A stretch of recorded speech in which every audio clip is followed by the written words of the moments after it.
I don't know if you've had the same experience over the last couple of weeks, but with the start of school and just different interactions my kids are having with sports teams and what have you, there's just a lot of people that they're being introduced to and different friendships that are kind of maybe starting or blossoming, or for some, not really blossoming.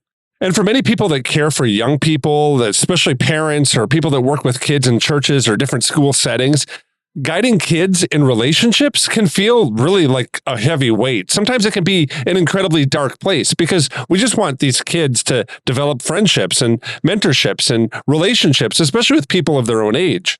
But what if they're not? Are friendships really that important for young people, knowing that I don't really keep in touch with any of my friends from grade school? We're going to talk about that next on the Celebrate Kids podcast. Don't be afraid of the dark. Be careful with stars.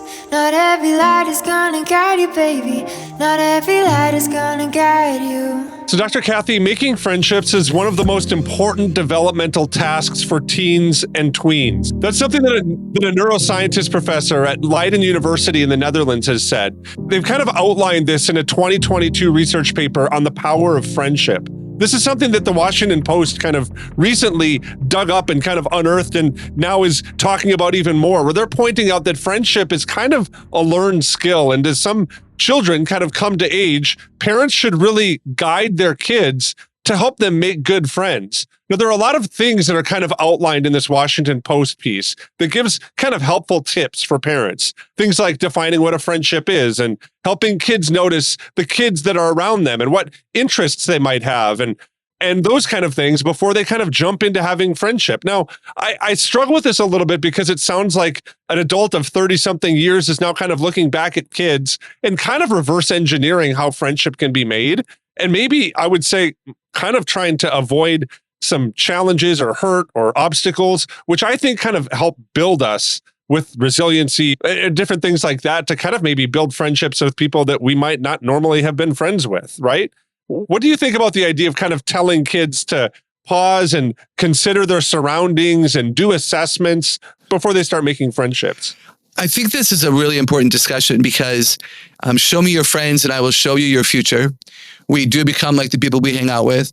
Loneliness is not fun and it's a real dilemma and a real issue. So my gut would be that if you have confident, outgoing kids who seem to make friends wherever they go, leave that alone and make sure they're discerning well. Keep an eye on it. And are they discerning and choosing healthy people who are good for them and not bad for them? Are they representing themselves with integrity, or are they only isolating on one or two of their skills and kind of ignoring the rest of who they are? I certainly think that if a child is not able to discern who is for them and not against them, if a child doesn't know herself well enough to know how to answer questions like, tell me about yourself, or what kind of kid would you like to get to know this week, then we have to step into that. Because let's admit it, people are messy. I don't say that lightly, but people are messy. The culture is chaotic. So as an example, I was a band geek. So I still today really enjoy music. And I might ask among the first questions, are you musical? What kind of music do you enjoy? And if somebody doesn't enjoy music, we can still be friends. But I can almost guarantee you that we're not going to have the kind of rich experience as friends that I would have with somebody who also very much enjoys music. Yeah, Dr. Kathy, I think that's kind of helpful for parents to think through because really, I think navigating friendship with the kids is kind of some of the most stressful kind of times, especially for parents when their kids are young. We just want our kids to have friends at school and have it be kind of an enjoyable experience, right? What advice would you give to parents as they kind of engage this? I know that you've written on this, you've spoken on it. What insights do you have, and where can we turn to for some kind of keys on how we can guide our kids to develop friendships? I do enjoy speaking about and writing about friendship because, as I just said, friendship, and you said, friendship is really important. For instance, in the book, 5 to Thrive, in the belonging chapter, I list 4 categories of friendship skills that I think can be taught, and a set of questions that we can ask ourselves and our children to help determine whether or not they have a need. We can help kids choose friends wisely. We can actually help with conversation skills. One of the biggest things that has to happen in friendship is conversation. And because of the quarantine and masking and technology and allowing kids to just, text and game, I think the conversation skills are often lacking, and that's what's really intimidating. And then we can help kids figure out how to maintain a relationship and on how to resolve conflicts and also how to end a relationship when it's appropriate without hurting the person. These are not easy things even for mature adults. So I do think that we can model that. We can teach it through literature. We can teach it through Bible heroes. We can teach it in the culture as we observe good and not good friendships, I think. And here's what kids tell me. They say things to me like, Dr. Kathy, my mom and dad want to know why I haven't invited any friends over. I wish they would teach me how. Or, Dr. Kathy, my mom and dad want to know why I'm not being invited over to a friend's house. And I'm not sure anybody really does that anymore, but I'd like to be invited over, but I don't know how to make that happen. So I would like to say to the parents who are concerned, rather than asking questions about why something isn't happening, and expecting a young child to discern what's going on there, can you observe and predict what might be going on? Maybe you make a phone call to one or two people to see how your child's being perceived. Maybe it's even a Sunday school dilemma and you know the children's pastor well enough that you can make a phone call. And then maybe you help set it up. Maybe you invite a whole family over for dinner and it's your son and daughter both could have playmates from that family. And you and your husband or wife would also, have a relationship there. Maybe you have a play date at the park, et cetera. I think we can help our kids because I do think it's intimidating for many of them.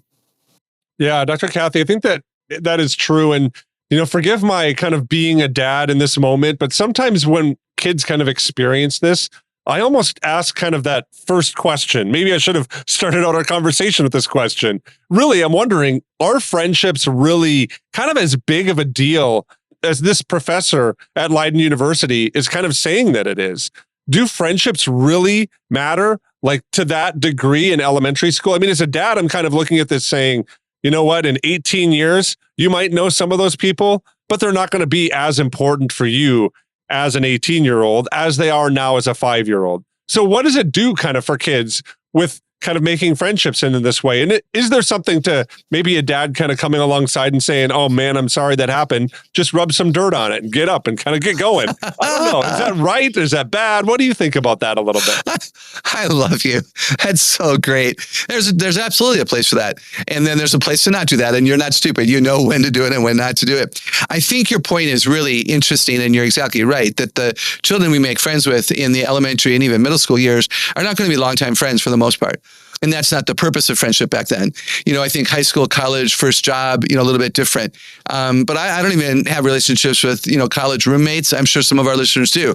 It just isn't where I chose to spend energy. Ended up, frankly, after committing my life to Christ, not having a lot in common with some of those people and choosing to kind of step away. But I do think friendship, kids who are lonely and isolated and can't relate are going to be stressed and anxious often. They're not going to fit in. They will struggle with the small groups at school, the lunchroom, the playground, the bus. Those are real issues. And so do I want us to be open to advising children on how to make friendship an easier part of their life? Absolutely. And then do we also want to make sure that they know that it isn't as big of a deal as it might be made out to be? Probably. So that they're not crushed under the weight of a friendship going bad. There's a passage out of John 21 that I was reminded of as Dr. Kathy was talking here. It comes out of John 21, beginning at verse 15. When they had finished eating, Jesus said to Simon Peter, Simon, son of John, do you love me more than these? Yes, Lord, he said, you know that I love you. Jesus said, feed my lambs. Again, Jesus said, Simon, son of John, do you love me? Peter answered, yes, Lord, you know that I love you. Jesus said, take care of my sheep. The third time he said to him, Simon, son of John, do you love me? Peter was hurt. And Jesus asked him the third time, do you love me? He said, Lord, you know all things. You know that I love you. And Jesus said, feed my sheep. I think this is an interesting time in the life of Peter. It's a time where Jesus kind of almost reinstates this friendship and really this trust that he has in Peter. And I know that this really isn't the context to kind of bring up what this means and what really friendship should look like. But for some reason, I was drawn to this passage because it's an interesting picture for us of how Jesus' view of friendship does not depend on Peter's ability or even acknowledgement of reciprocating friendship back to Jesus. But instead, Jesus calls Peter to a higher level of friendship and invites him into a deeper love and understanding of what it means to join Jesus kind of on this mission that he's doing for the entire world. And he's doing it through the love that Peter says that he has for his Lord. But not only for his Lord, I think really in many ways for his friend. And sometimes I wonder if that's a lesson for our kids to learn, that their identity can be so bound up in the Lord, that their friendships are simply relationships that they step into to encourage and drive an understanding of how they can bring the gospel to the world. And that we get to do that with friends. And there doesn't necessarily always need to be some kind of reciprocal nature here in mutual affection, but instead there's this joining in Jesus on his mission that really can unite people. And I think taking a step back, driving our kids to have a strong understanding of their identity in Jesus, and then looking for friends to join them in that mission, well, I wonder if that's a bright light to shine in dark places, especially when it comes to friendship.